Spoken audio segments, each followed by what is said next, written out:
네, 하나님의 말씀을 보시겠습니다. 오늘은 골로새서 3장 1절에서 4절까지의 말씀입니다. 골로새서 3장 1절에서 4절입니다. 신약성경 326페이지에 있습니다. 봉독하겠습니다. 그러므로 너희가 그리스도와 함께 다시 살리심을 받았으면 위의 것을 찾으라. 거기는 그리스도께서 하나님 우편에 앉아 계시느니라. 위의 것을 생각하고 땅의 것을 생각하지 말라. 이는 너희가 죽었고 너희 생명이 그리스도와 함께 하나님 안에 감추어졌음이라. 우리 생명이신 그리스도께서 나타나실 그때에 너희도 그와 함께 영광 중에 나타나리라. 아멘. 17번째 시간입니다. 지금까지 바울은 골로새 교우들에게 그리스도 예수에 대한 충족성을 가지라 라고 말씀을 드렸습니다. 우리의 믿음이 예수님 한 분만으로 만족해야 한다는 사실은 우리 신앙이 전적으로 그리스도 안에서 풍성히 누려야 한다는 것을 말씀하고 있는 것입니다. 그래서 예수 그리스도의 충족성을 가지는 신앙이라고 하는 것은 예수님께서 우리의 신앙의 모든 부분이 되신다라고 하는 점입니다. 그러니까 우리의 믿음이 그리스도를 의지하지 않고서는 믿음으로 성립될 수 없다는 사실을 분명히 하라라고 하는 차원인 거죠. 이것은 예수 그리스도께서 모든 것을 이루셔서 그 의를 이루기 위하여 모든 것의 마침이 되셨다라고 하는 점을 바울이 계속해서 강조하고 있는 내용이라 볼 수 있습니다. 그런데 골로새 교회 안에는 어떤 일이 있었습니까?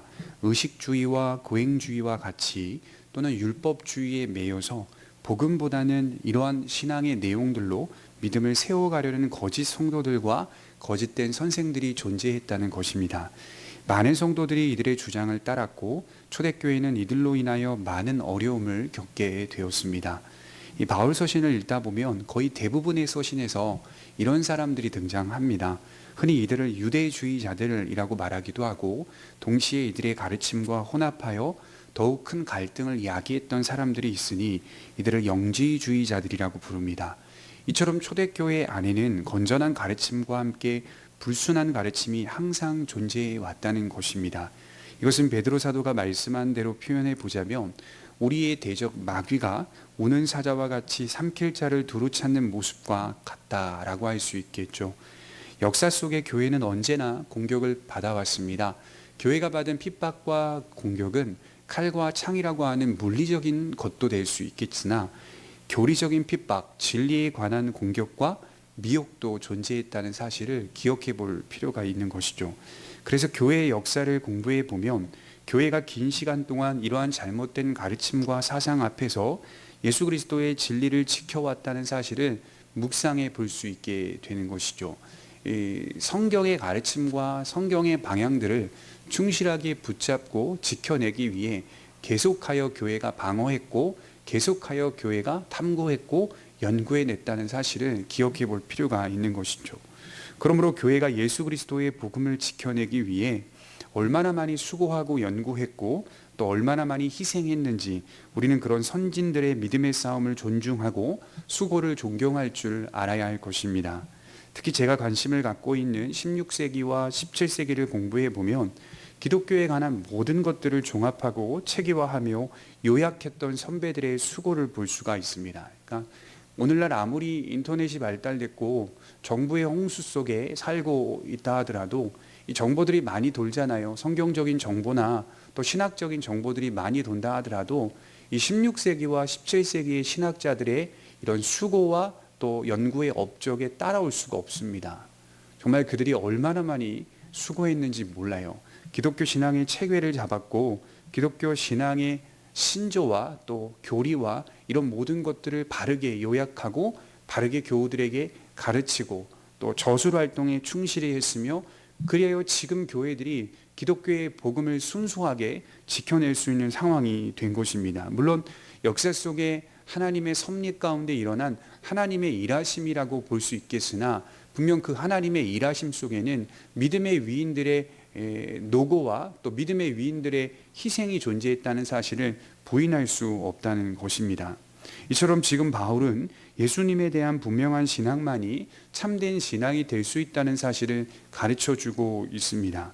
그리고 그런 믿음 위에서 에베소서 2장 20절 말씀 잘 알죠.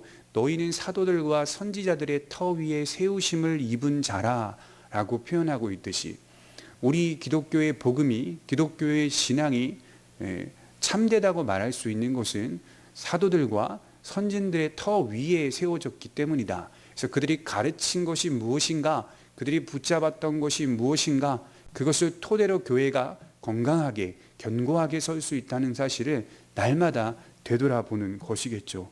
그 믿음 위에서 어떻게 신앙생활을 해가야 하는지를 지금 바울이 말해주고 있다는 것입니다. 그래서 오늘 본문 1절부터 4절을 보면 저는 이렇게 정의하고 싶어요. 신앙생활의 수직적 관계라고 말하고 싶습니다. 그러니까 1절부터 4절을 우리가 요약하면 이것은 신앙생활의 수직적인 관계다, 이렇게 볼 수가 있겠죠.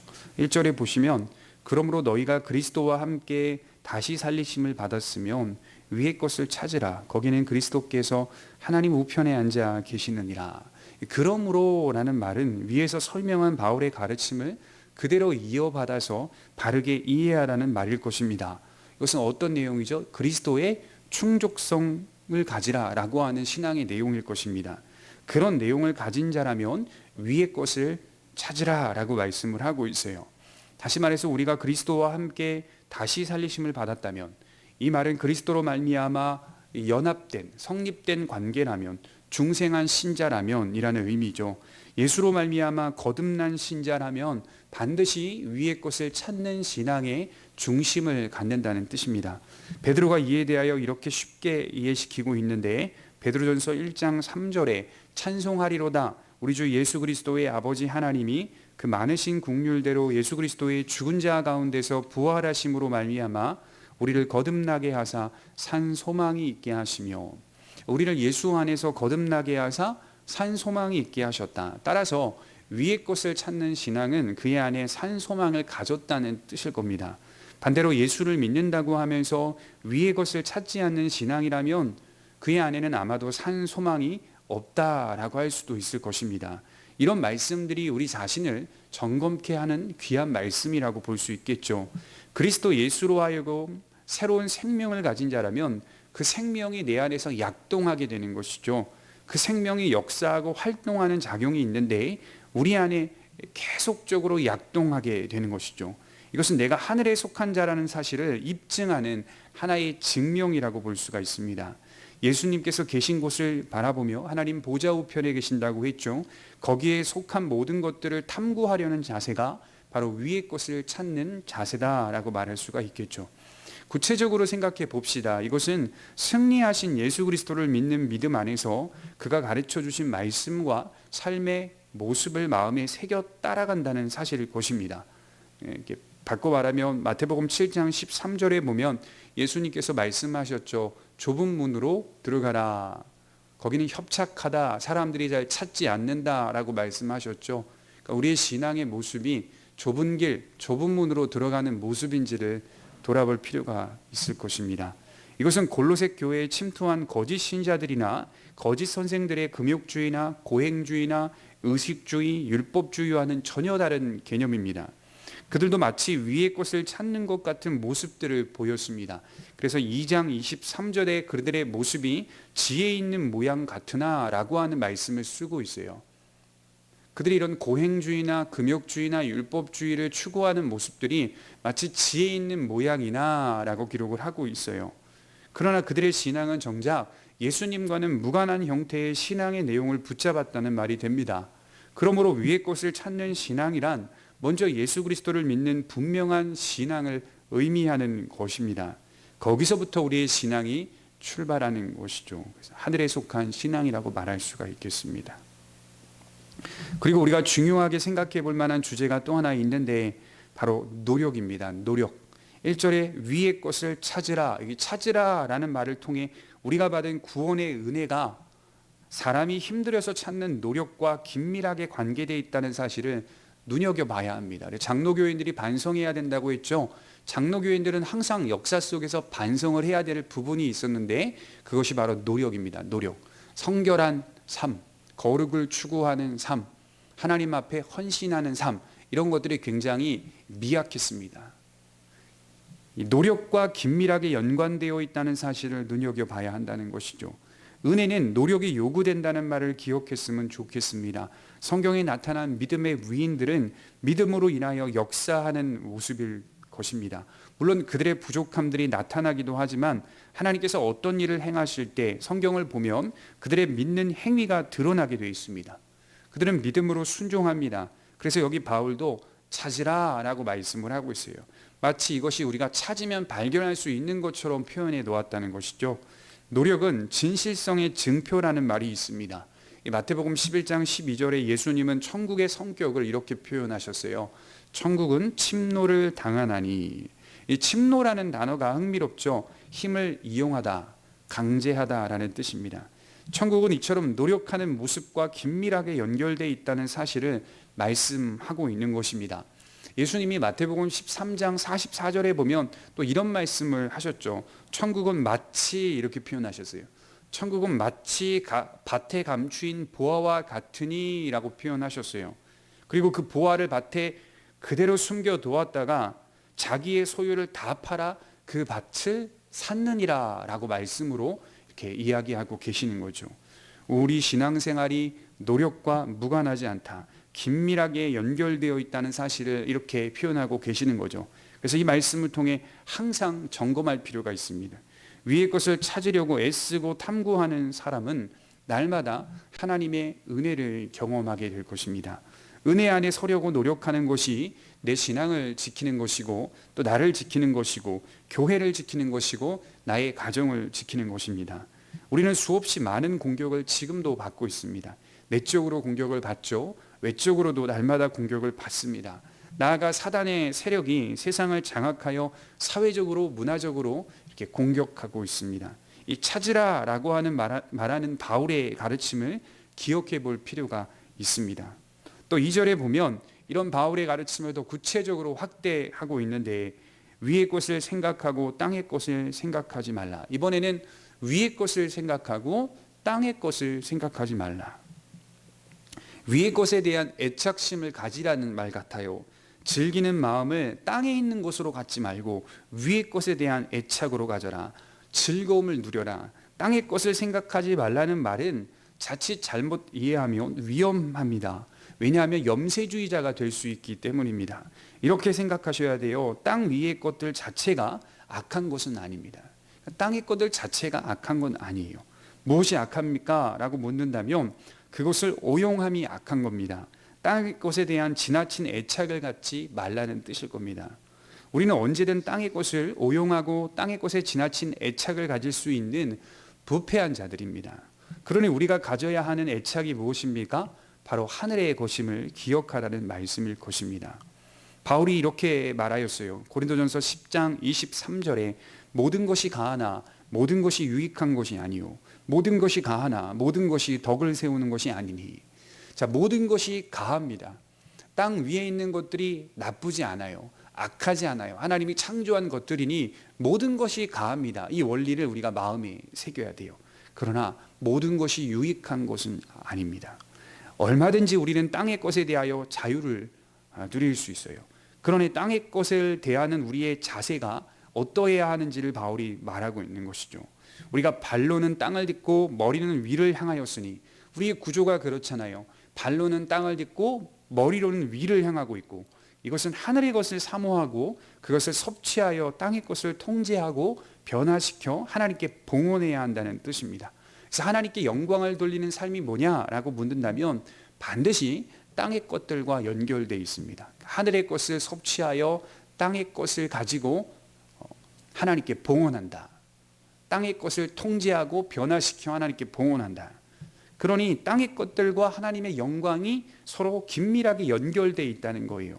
그러기 위해서는 신자가 날마다 하늘의 것을 섭취하고 바라보아야 하며 붙잡아야 한다라고 말할 수 있을 것입니다. 하늘의 것들보다 땅의 것을 더 사랑하고 그것들에게 복종하려는 행동들은 결국 죄악입니다. 땅의 것들을 지나치게 사랑하고 추구하는 사람들에 대하여 바울은 이렇게 정의를 내리고 있어요. 빌립보서 3장 19절에 그들의 마침은 멸망이요 그들의 신은 배요 그들의 부끄러움에 있고 땅의 일을 생각하는 자라. 결국 그들이 숭배했던 건 뭐라는 거예요? 하늘이 아니라 땅이라는 겁니다. 하나님을 섬기는 것도 하나님 그분을 즐거워하고 섬기는 것이 아니라 땅을 섬겼다라고 하는 것이죠. 이렇게 되면 주객이 바뀌게 됩니다. 하나님보다 다른 것을 더 사랑할 수 없다는 사실을 말씀을 드리는 거예요. 왜 그럴까요? 다시 한번 바울은 진실한 믿음이란 그럴 수밖에 없는 구조이다라고 표현하는 거예요. 3절에 보면 이는 너희가 죽었고 너희 생명이 그리스도와 함께 하나님 안에 감추어졌습니다. 먼저 너희가 죽었다. 너희가 죽었지 않았느냐? 우리가 그리스도가 죽으실 때 함께 죽었기 때문입니다. 이 죽었다는 표현은 골로새서를 근거로 세 가지로 규정할 수 있을 거예요. 첫째로는 죄에 대하여 죽었다. 너희는 죄에 대하여 죽었다. 우리는 이제 죄의 노예가 아닙니다. 죄의 지배를 받지 않습니다. 다만 우리는 죄의 영향을 받고 부패한 습성과 잔재가 남아있을 뿐입니다. 칼빈은 이것을 불씨라고 표현했어요. 죄의 습성이나 죄의 잔재나 죄의 불씨다라고 표현을 했어요. 본성상 새로운 생명과 새로운 본성의 사람이 된 것입니다. 그것을 새 사람이라고 표현하죠. 두 번째로 율법에 대하여 죽었습니다. 그리스도께서 모든 믿는 자에게 의를 이루기 위하여 율법의 마침이 되셨느니라. 로마서 10장 4절에 그러므로 율법의 정죄에서 해방되었습니다. 율법의 모든 요구에서 방면된 겁니다. 이 말은 율법이 필요 없다는 말이 아니라 이제는 생명의 성령의 법 안에서 율법과는 차원이 다른 법이 적용되는 거예요. 우리 안에 생명의 성령의 법 안에서 그 율법을 지키는 책 있는 신자가 되는 것입니다. 또 셋째로 세상에 대하여 죽었다. 땅에 대한 애착보다 하늘에 대한 애착과 소중함을 알기 때문에 세상에 대하여 죽은 자로 서 있습니다. 우리의 실생활이 세상 사람들과 같아서는 안 된다라고 하는 사실이죠. 갈라디아서 6장 14절에 바울이 자신이 십자가에 못 박혔는데 이렇게 표현하고 있어요. 그러나 내게는 우리 주 예수 그리스도의 십자가 외에 결코 자랑할 것이 없으니 그리스도로 말미암아 세상이 나를 대하여 십자가에 못 박히고 내가 또한 세상을 대하여 그러하니라. 세상에 대하여 십자가에 못 박힌 자 이렇게 표현하고 있어요. 나는 세상에 대하여 십자가에 못 박혔다라고 표현하고 있어요. 그러므로 참된 성도라면 오로지 그곳을 바라보고 노력해야 한다는 사실을 의미하는 걸 겁니다. 왜 그럴까요? 생명에 관한 소중함을 알기 때문에 또는 생명을 경험했기 때문입니다. 영원한 생명에 동참하게 될 존재로 서 있기 때문에 우리는 그것을 분명하게 지켜내길 원합니다. 그리스도와 함께 하나님 안에 감추어졌습니다. 3절이 그렇게 말하죠. 우리의 생명이 아직 온전히 나타나지 않았다는 사실을 알기 때문에 그날을 고대하고 기다리며 오늘을 참아내고 살아갑니다. 이 감추어졌다 이 표현은요 두 가지로 이해할 수 있을 거예요. 하나는 온전히 드러나게 될 날이 도래한다는 뜻일 겁니다. 그러므로 나는 기다리겠다. 그 날이 바로 예수님의 재림, 구원의 완성, 영화의 상황이 우리 앞에 도래하게 되는 날. 또 하나는 하나님 안에서 보호를 받고 있다는 뜻입니다. 그리스도와 연합된 신자는 언제나 우리의 생명이 하나님 안에 있다는 사실을 경험하며 살게 됩니다. 그러니까 다윗도 핍박을 받거나 고통을 당하거나 어려움을 겪을 때, 비참과 절망을 겪을 때 그는 뭘 경험했냐면 동시에 자신의 생명이 이 세상에 속하지 않고 하나님 안에 감추어져서 보호를 받고 있다는 사실을 늘 고백하는 걸 보게 됩니다. 그러니까 우리가 인생을 살아가면서 한편으로는 고통스럽지만 한편으로는 하나님의 주권과 하나님의 은혜 안에서 돌보심을 받고 있다는 사실을, 그 사실을 우리가 경험하게 되는 것이죠. 그래서 이것이 바로 우리의 생명이 하나님 안에 감추어져 있습니다 라는 의미일 것입니다. 요한일서 3장 2절에 보면 요한은 교우들에게 소망의 메시지를 이렇게 전하고 있어요. 사랑하는 자들아, 우리가 지금은 하나님의 자녀라. 장래에 어떻게 될는지는 아직 나타나지 않아야 하였으나 그가 나타나시면 우리가 그와 같을 줄을 아는 것을 그의 참모습 그대로 볼 것이기 때문이니. 그러니까 예수님께서 나타나시면 우리도 그와 같을 것이라. 굉장히 위로가 되는 말이죠. 부활의 생명에 동참하는 자로, 영생을 확보한 자로, 그리스도의 영광의 동참자로 서 있다는 말이 될 것입니다. 그래서 잠시 지나가는 이 세상의 어떠함에 대하여 지나치게 애착을 갖지 말라 이렇게 표현하고 있어요.